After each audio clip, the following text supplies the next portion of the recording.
What if I told you a modern nation once declared war on birds and lost?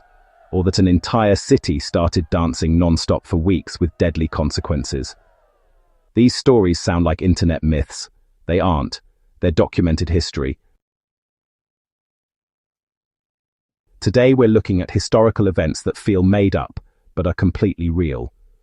Not because they're funny or bizarre, but because they reveal how humans behave under pressure, fear, and uncertainty. Let's jump straight in. First, the war that shouldn't have existed, but did. In 1932, Australia went to war against emus.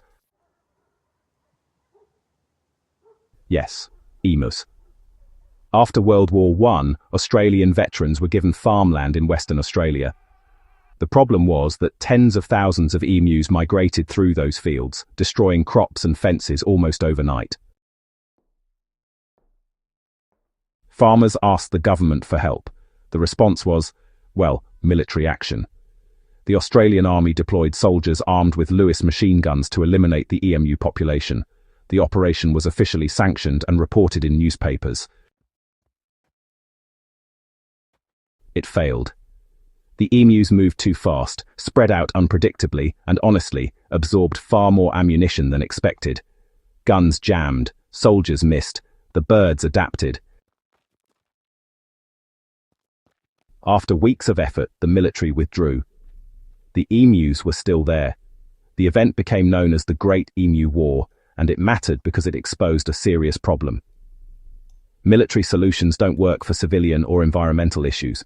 It also forced the government to rethink wildlife management, leading to bounties and long-term policy changes instead of brute force. It sounds like satire, but well, it wasn't. Now, here's an event where people just couldn't stop dancing. In July of 1518 in the city of Strasbourg, back then it was part of the Holy Roman Empire, a woman began dancing in the street. And she didn't stop. Within just a few days, dozens joined her, and within weeks there were hundreds dancing uncontrollably, day and night. This, became known as the Dancing Plague of 1518. Authorities didn't really know what to do. Medical knowledge was, well, pretty limited at the time, and the main theory was that the dancers were suffering from what they called hot blood. So officials made a decision that seems honestly unthinkable now. They actually encouraged more dancing.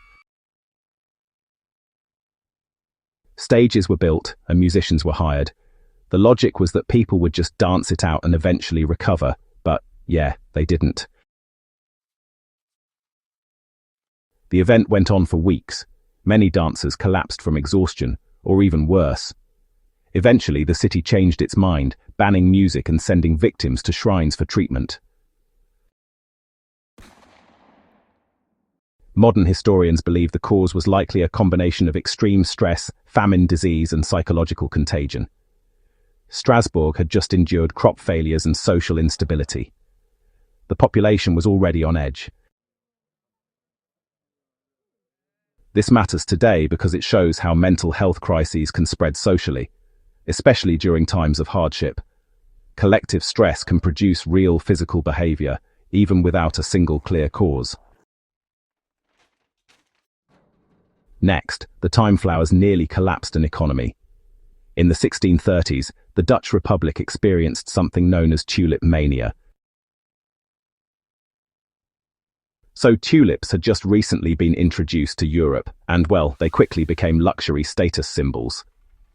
Rare varieties, especially those with these really unique color patterns caused by a virus, were particularly prized. Then speculation just exploded. Prices started soaring and honestly, it all got a bit wild. People began trading tulip bulbs almost like they were financial assets. Prices shot up to, honestly, absurd levels. Believe it or not, some bulbs sold for more than what a skilled worker would earn in an entire year, or even for the price of a house. Contracts were bought and sold with no intention of ever planting a flower.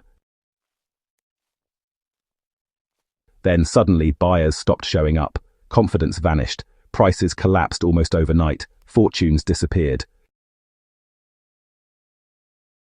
While the Dutch economy survived, tulip mania became the first recorded speculative bubble, and the blueprint for every financial crash that followed. It matters because the same psychology still drives markets today. Fear of missing out, herd behavior, the belief that prices will rise forever. History didn't repeat itself exactly, but it rhymed. So what ties all these events together? Each of these stories sounds fake because we expect history to be rational. It isn't. History is, shaped by stress, fear, belief, and, flawed decision-making. Governments panic, crowds influence each other, markets lose touch with reality. These events remind us that humans don't suddenly become logical just because they live in the past or the present. Understanding these moments helps us recognize warning signs today. Overconfidence, groupthink, and honestly, the temptation to use simple solutions for complex problems.